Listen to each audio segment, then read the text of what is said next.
आज हम लोग देखेंगे क्वेश्चन नंबर 9, जिसके अंदर ये थोड़ा इंटरमीडिएट लेवल क्वेश्चन है, जिसमें एक ट्रांजैक्शन आप देखोगे कि सब बैलेंसेस का बना के दिया हुआ है। जैसे कि हमारे मेन ट्रांजैक्शन स्टार्ट होते हैं डेट 1 अप्रैल से, बट ऊपर आपको सब एक साथ बैलेंस दिए हुए।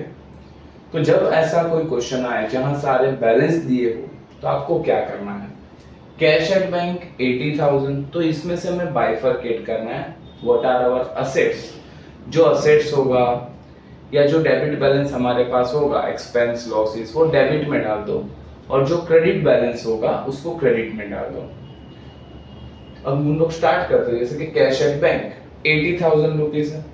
कैश एट बैंक मतलब हमारे बैंक में जो हमारा कैश पड़ा है वो, that is our bank balance, तो वो होगा डेबिट, क्योंकि वो हमारी असेट्स है। सेम वे सन्ड्री डेटर्स, उसमें है राम, यानी एक डेटर है जिसके पास से हमें पैसे लेने बाकी है, वो है राम 20,000, तो Ram is our debtor, debtor is also our assets, तो वो भी जाएगा डेबिट में। सेम वे रहीम भी हमारा डेटर है 30,000 का, तो रहीम भी जाएगा डेबिट में। स्टॉक इज अवर असेट्स, तो वो भी जाएगा डेबिट में। बिल्डिंग असेट्स डेबिट में।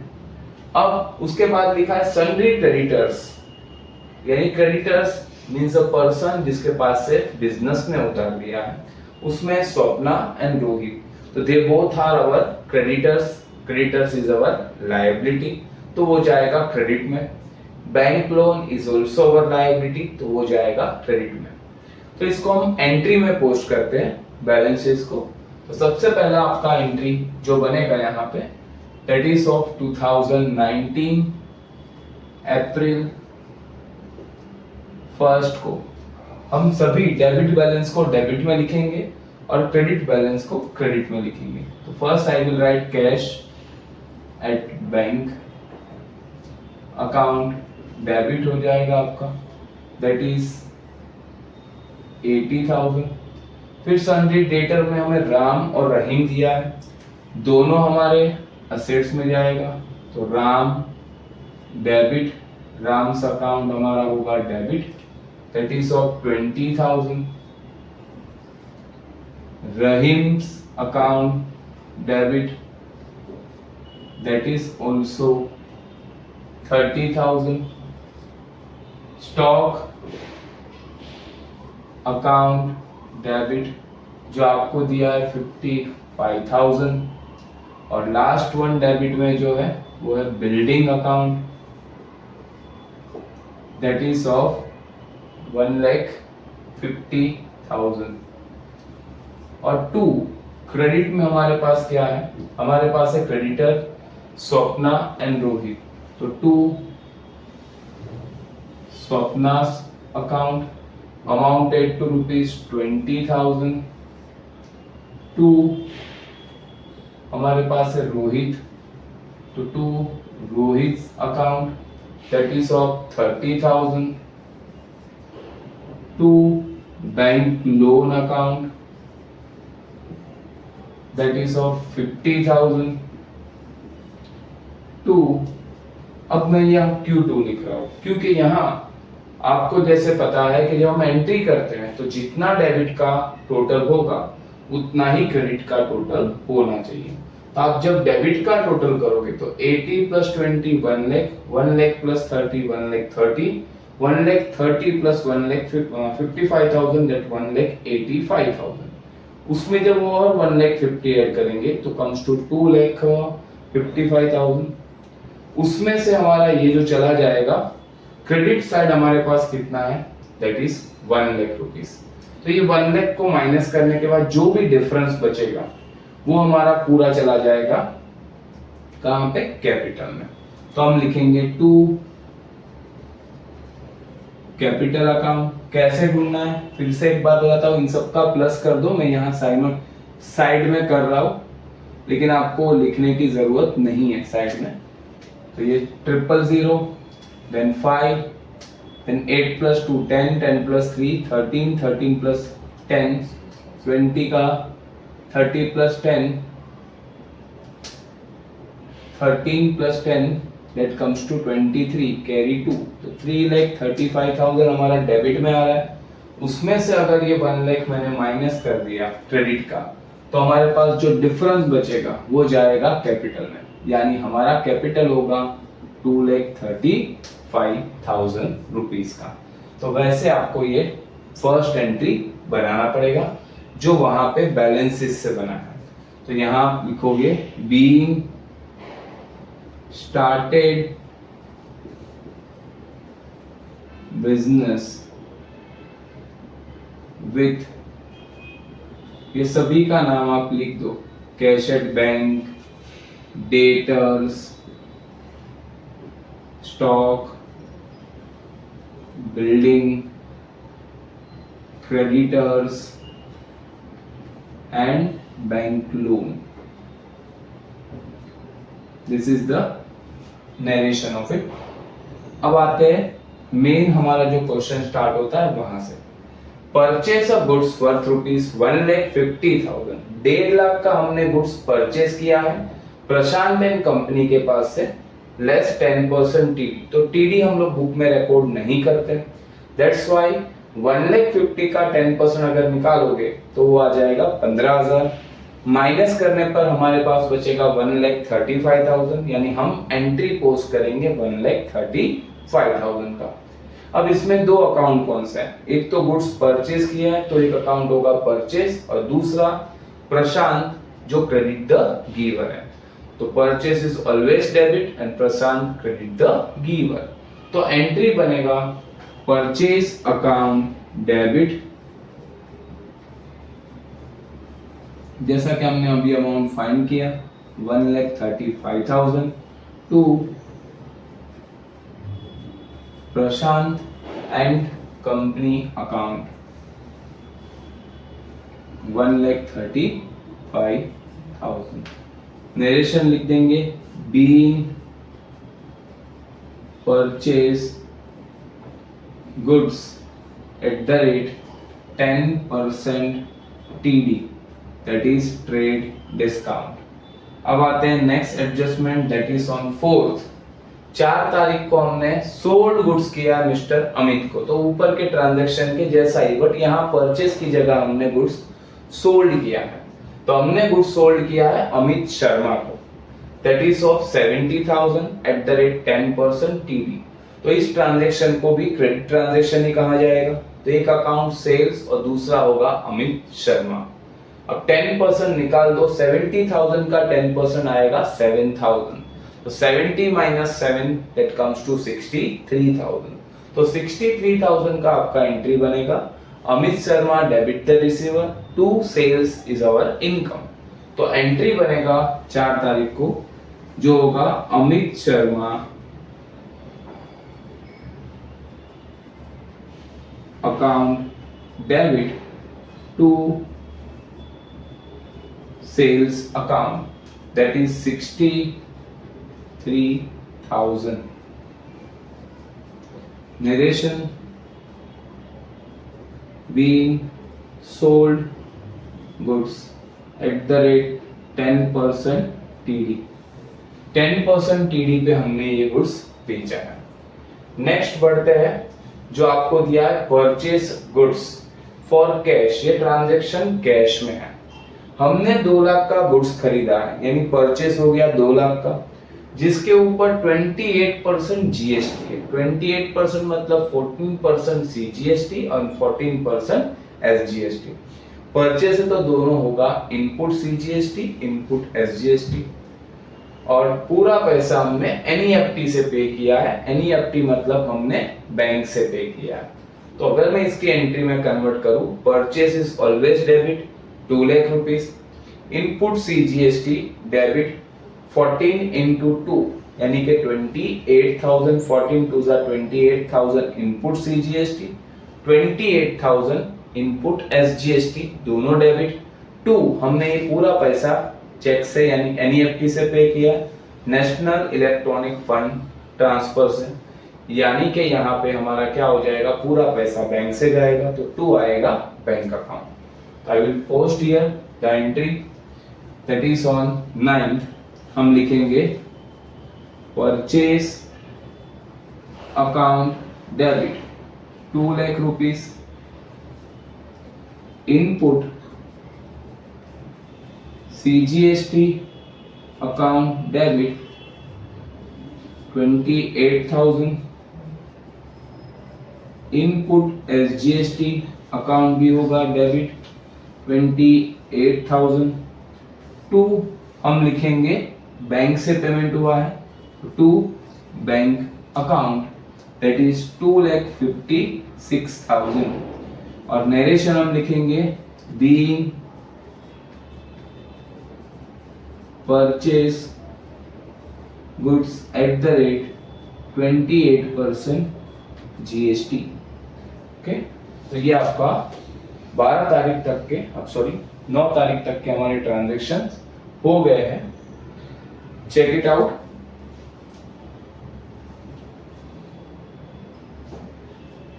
नेक्स्ट हम लोग मूव करते हैं next transaction that is on 15th paid rent. हमारा जो यहाँ पे हमने सोल्ड गुड्स टू आदित्य रे 12 तारीख का, सोल्ड गुड्स टू आदित्य रे 90,000 एट द रेट 28% GST। हमने आदित्य रे को गुड्स बेचा है और वो भी 28% GST पे, तो सेल्स होगा। दूसरा होगा इनपुट की जगह हम लोग जब बेचेंगे तो होगा आउटपुट CGST, आउटपुट SGST, वो दोनों होगा आपका क्रेडिट। और ये हमने जो गुड्स है वो बेचा है आदित्य रे पे, तो आदित्य रे क्रेडिट डेबिट द रिसीवर। तो अगर इसको एंट्री में कन्वर्ट करेंगे तो हमारी एंट्री कुछ इस तरीके से बनेगी, आदित्य रेस अकाउंट डेबिट। अब डेबिट में कितना है वो बाद में लिखता हूँ 2, क्योंकि हमें क्रेडिट में जो होगा उसका टोटल यहाँ पे लिखना है। सेल्स कितने का हमने गुड्स किया है 90,000 का, 2 आउटपुट CGST अकाउंट, अब वो है 14 नाइन्जा कितना होगा, वो आपका होगा 126, यानी कि 12,600। 2 आउटपुट SGST, वो भी होगा 12,600। अब ये सब मिला के जो टोटल होगा उतना बिल हम आदित्य रे से एक्सेप्ट करेंगे। 6 + 12 कैरी 1 that comes to 5, 9 + 1 10 + 1 11, यानी कि 1,15,200 हम आदित्य रे से रिसीव करेंगे। तो being goods sold at the rate 28% GST, ये हो गया हमारा 12 तारीख का ट्रांजैक्शन। 15 ट्रांजैक्शन पे आगे बढ़ते हैं। Paid rent ₹5,000 and salary ₹18,000।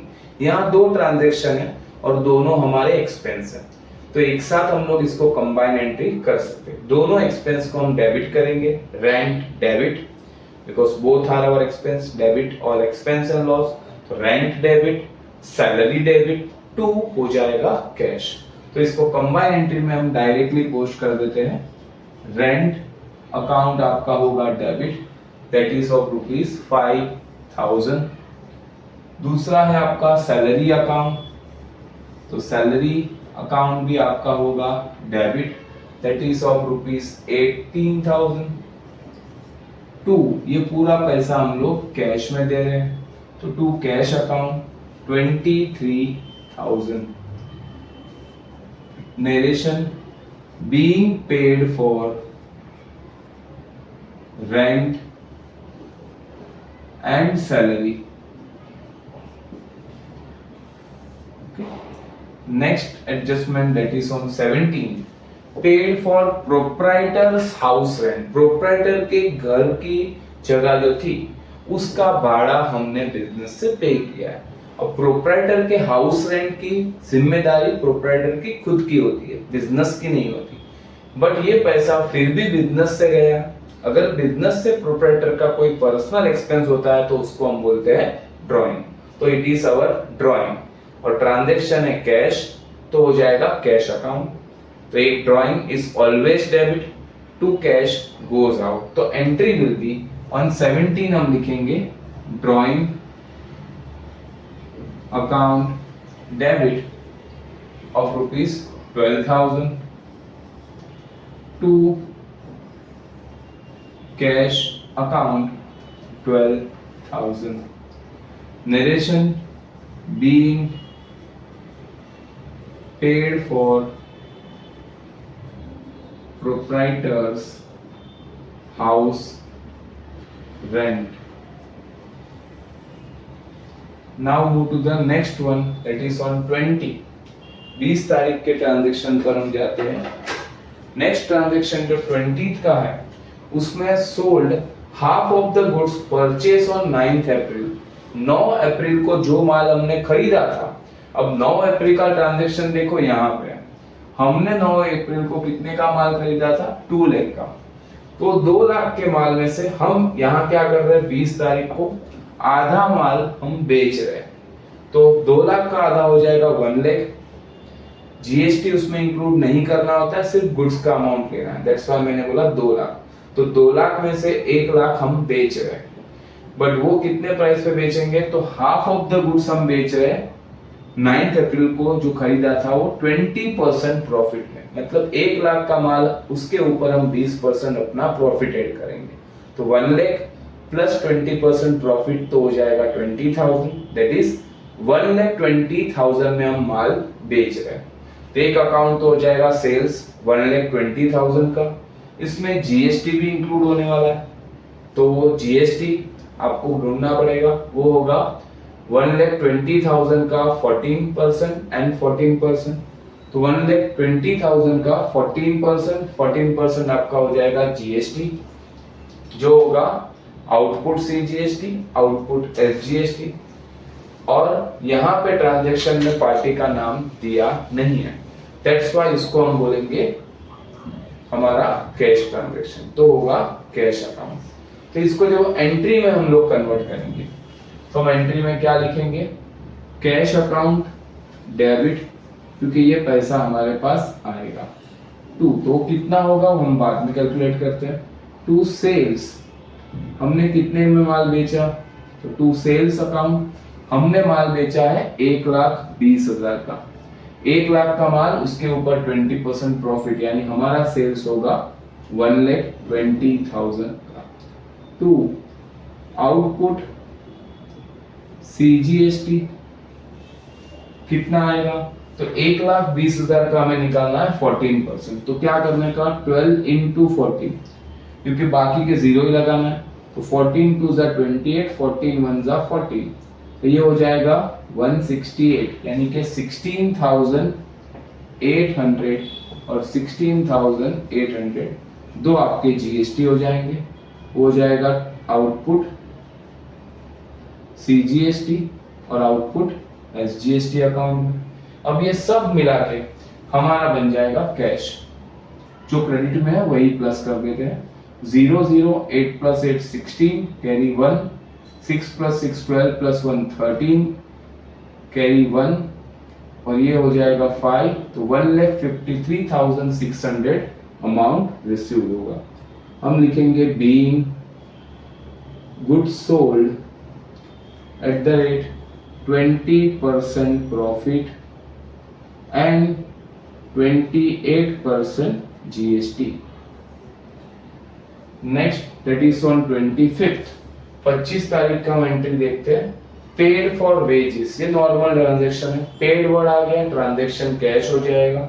हमने पे किया है वेजेस को, तो वेजेस इज अवर एक्सपेंस, तो होगा डेबिट. और पेड है तो कैश गोज आउट. तो entry will be wages to cash. तो I will write here the entry wages account debit to cash account. Amount आ जाएगा आपका 1,500. Narration being paid for wages. यहां पे हमारे ट्रांजैक्शन नंबर 25 तक का हो चुका है. Next we move to the other transaction that is on 25th. कोई दूसरा ट्रांजैक्शन है. परचेस ऑफ फर्नीचर हमने 1,80,000 का फर्नीचर परचेज किया है, 12% उस पर जीएसटी है और पूरा अमाउंट हमने रिसीव किया है, सॉरी पेड कर दिया है आरटीजीएस से। आरटीजीएस मतलब रियल टाइम ग्रॉस सेटलमेंट, यानी बैंक से। तो एक अकाउंट होगा परचेज जो ऑलवेज डेबिट होता है, कितने का 1,80,000। इनपुट सीजीएसटी इनपुट एसजीएसटी दोनों डेबिट होगा, वो होगा 6%, तो 18,6 106, तो 10,600, ठीक है। दूसरा होगा 108 होगा 10,800, सॉरी 2 आपका बन जाएगा बैंक अकाउंट। तो हम लोग उसको कैलकुलेट करके यहाँ लिखते हैं। हमने यहाँ फर्नीचर परचेस किया, सॉरी गुड्स परचेस था तो हम परचेस लिखते थे, यहाँ हमने फर्नीचर परचेस किया है, तो यहाँ पे हमें लिखना है फर्नीचर अकाउंट। तो हम लिखेंगे फर्नीचर अकाउंट डेबिट। कितने का फर्नीचर परचेस हुआ है? 1,80,000 का। इनपुट सीजीएसटी अकाउंट होगा डेबिट, अब वो कितना, तो 18,6 आपको चाहिए तो आप कैलकुलेट कर दो, 18,8,6 48 और ये हो जाएगा 108, यानी कि 10,800 input CGST. Same way input SGST आपका आ जाएगा, दैट इज 10,800 और ये पूरा पैसा हमने बैंक से पे कर दिया है, तो 2 आएगा बैंक क्रेडिट द गिवर। ये सबका प्लस करके लिख दो। 8 + 8 16 कैरी 1, 8 + 2 10 का 0 कैरी 1, तो 2,01,600 का हमारा टोटल पेमेंट होगा। हम लिखेंगे being furniture purchase eight the rate हमारा है 12% GST. Next that is on 28 तारीख का एंट्री है, sold an old furniture of 20,000 for 12,000। हमारा पुराना फर्नीचर था 20,000 का, उसका बुक वैल्यू था, हमने वो पुराने फर्नीचर को बाद में बेच दिया, यानी कि यहाँ 8,000 का हमें लॉस हुआ है। तो इसको जब आप एंट्री में करोगे तो यहाँ 3 अकाउंट होगा, एक फर्नीचर गोज आउट, दूसरा जो पैसा आएगा कैश जो आया है 12,000 और 8,000 का जो आपको लॉस हुआ है वो आएगा लॉस ऑन सेल्स अकाउंट, जो होगा लॉस कहाँ जाता है नॉमिनल में, डेबिट में, तो वो हम डेबिट साइड लिखेंगे। तो I will post here the entry, हम लिखेंगे cash account debit. Cash account debit में कितना पैसा आया 12,000। अब जो लॉस हुआ है उसको लिखेंगे loss on sales account debit. कितने का लॉस हुआ 8,000। 2 हमने क्या बेचा है ओल्ड फर्नीचर, तो हम लिखेंगे 2 फर्नीचर अकाउंट जो था हमारा 20,000 का। तो इस तरीके से ये एंट्री बनेगा आपका, being furniture sold and the last transaction for the day is sold a shares। हमने यहाँ शेयर्स बेचे हैं, कितने के बेचे 10,000 के, और उस पे और 10,000 के शेयर्स हमने 15,000 में बेचे हैं और पूरा पैसा चेक से रिसीव हुआ है, मतलब बैंक। तो अभी जैसे ओल्ड फर्नीचर बेचा वैसे हमने यहाँ इन्वेस्टमेंट बेचा है, तो पैसा आ रहा है बैंक में, तो बैंक डेबिट द रिसीवर। कितना आएगा बैंक में 15,000, बट सामने हमारा इन्वेस्टमेंट कितना जा रहा है ओनली 10,000 का, तो यहाँ 5,000 का प्रॉफिट है, तो वो प्रॉफिट होता है नॉमिनल में क्रेडिट साइड, तो वो जाएगा क्रेडिट में। तो profit on cell of investment वो जाएगा क्रेडिट में। तो इसको हम एंट्री पोस्ट करेंगे तो इसी के जैसा, बट इसमें प्रॉफिट हुआ है। तो यहाँ हम बेच रहे हैं हमारे शेयर्स, तो बैंक में पैसे आएंगे, तो बैंक अकाउंट डेबिट। कितना बैंक में आ रहा है 15,000। 2 शेयर्स का अकाउंट हमने देखा था आगे के क्वेश्चन में भी, हम लिखेंगे इन्वेस्टमेंट अकाउंट। कितने का इन्वेस्टमेंट गया 10,000 का, और 5,000 का आपको बीच में प्रॉफिट हुआ, तो यहाँ पे profit on sale, profit on sales of investment account आप लिख सकते हो। कितने का प्रॉफिट हुआ? 5000। तो यहाँ पे नरेशन आएगा being shares sold at a profit. तो ऐसे यहाँ पे हमारे सारे ट्रांजेक्शन कंप्लीट हो चुके हैं। Do like share and subscribe my channel. और अगर आप किसी को भी कुछ डाउट है, right in the comment section. और हाँ, जरूर इसका टोटल करके मुझे बताना कि हमारा जर्नल एंट्री टैली हो रहा है तो कौन से अमाउंट पे हो रहा है। Okay, bye everyone, take care.